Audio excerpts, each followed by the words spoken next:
Hi, வணக்கம். இன்றைக்கி நம்ம உடல் பற்றி ஒரு விழிப்புணர்வு பார்க்கலாம். இப்போ வந்துட்டு நம்ம தூங்க சொல்ல வந்துட்டு எப்படி படுக்கணும், எந்த பேஸில் எந்த பகுதி படுத்தோம்னா நம்மளுக்கு நல்ல பிரச்சனை இல்லாமல் நம்ம தூங்க முடியும் அப்படின்னு பார்த்தோம்னா, தெற்கு பக்கம் தலை வைக்கணும், வடக்கு பக்கம் கால் வைக்கணும். அந்த திசையை பார்த்து நம்ம தூங்க சொல்ல நம்மளுக்கு எந்த பிரச்சனையும் வராது. எந்த மாதிரி பிரச்சனை உடலில் பிரச்சனை இருந்தால் கூட அந்த பிரச்சனை ஆட்டோமேட்டிக் டிலீட் ஆகிடும். தெற்கு பக்கம் தலை வச்சு வடக்கு பக்கம் படுக்க சொல்ல வடக்கு பக்கம் திசையில் வந்து காந்த பவர் அதிகம் இருக்குது. அப்படி இருக்க சொல்ல உள்ளகிற நெகட்டிவ் பார்ட் உள்ளகிற காயலாக உள்ளகிற பிரச்சனை எல்லாமே வந்துட்டு டிலீட் ஆகிறதுக்கு சான்சஸ் கிடைக்கும். அந்த மாதிரி படுத்து தூங்க சொல்ல ஆனந்தமாக தூக்கம் வரும். நல்லா சீக்கிரம் வந்துட்டு அந்த டோட்டலாக வந்து பாடியோடைய பெனிஃபிட் அதிகமாக நம்ம எடுத்துக்க முடியும். இதோட திசை. ரெண்டாவது வந்து லெஃப்ட் கை கீழே வச்சு தூங்க சொல்லலாம். லெஃப்ட் கை கீழே வச்சு தூங்க சொல்லலாம். அதுக்கு நம்ம உடல் வந்துட்டு நல்ல ஜீரணம் மட்டும் அதிகமாக வந்து பிரச்சனை வந்து சரி பண்ண முடியும். நல்ல ஜீரணம் அதிகமாக ஆக சொல்ல கேஸ்ட்ரிக் ப்ராப்ளம் இருக்காது, உடல் வந்து ஆரோக்கியமாக இருக்கும். ரெண்டு விஷயம் கொஞ்சம் ஃபாலோ பண்ணோம்னா ரொம்ப நல்லாயிருக்கும். ரெண்டாவது வந்துட்டு மேக்ஸிமம் நம்மளால் முடிஞ்ச அளவுக்கு வயிற்று க்ளீன் பண்ணுங்கள். மினிமம் ஒரு 3 மாதம் இல்லை 2 மாதம் ஒரு தடவை வயிற்று க்ளீன் பண்ணால் ரொம்ப ரொம்ப நல்லது. வாரத்தில் ரெண்டு நாள் வந்துட்டு எண்ணெய் குளியல் பண்ணுங்கள். சூப்பராக இருக்கும் உடல் வந்துட்டு.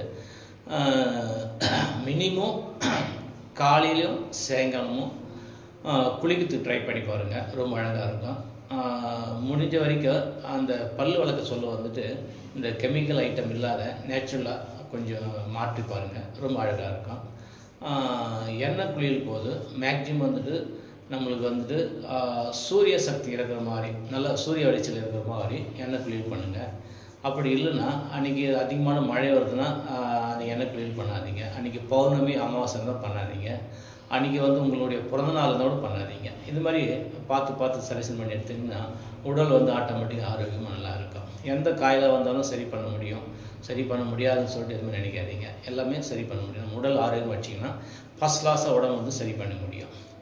ரெண்டாவது வந்துட்டு கண் வந்துட்டு நம்ம என்ன நினைக்கிறோம், கண்ணுக்கு பிரச்சனை வருது, கண்ணு தெரியல, கண்ணாடி போடுறோன்னு நினைக்கிறேன்.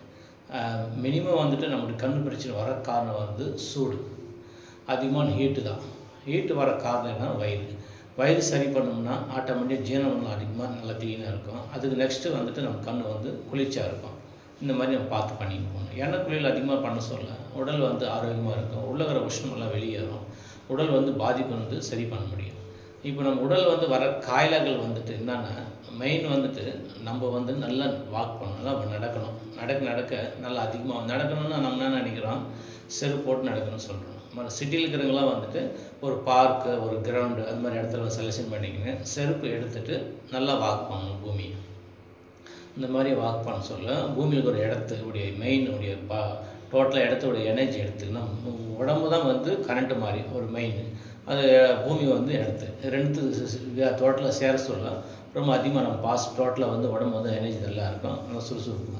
அந்த காலத்தில் குழந்தைங்கள வந்துட்டு மண்ணில் இருந்தால் விளையாடுறத விடுவாங்க. இப்போ இந்த காலத்தில் இந்த குழந்தைங்களை மண்ணில் விட்டு விளையாடுறது யாரும் கிடையாது. அதிகமாக வந்து மண்ணில் ரொம்ப நம்ம வந்து நேசிக்கிறோம். மண் வந்து நல்லா விளையாட சொல்லும். ரொம்ப சுறுசுறுப்பு எனர்ஜி நல்லா ஆட்டோமேட்டிக் வந்துன்னே இருக்கும். அதெல்லாம் கொஞ்சம் ஆட்டோமேட்டிக் பண்ணிக்கணும்னா ரொம்ப ரொம்ப நல்லது. இதெல்லாம் பாருங்கள். இதை பார்த்து செஞ்சீங்கன்னா உடல் சூப்பராக இருக்கும். நன்றி, வணக்கம்.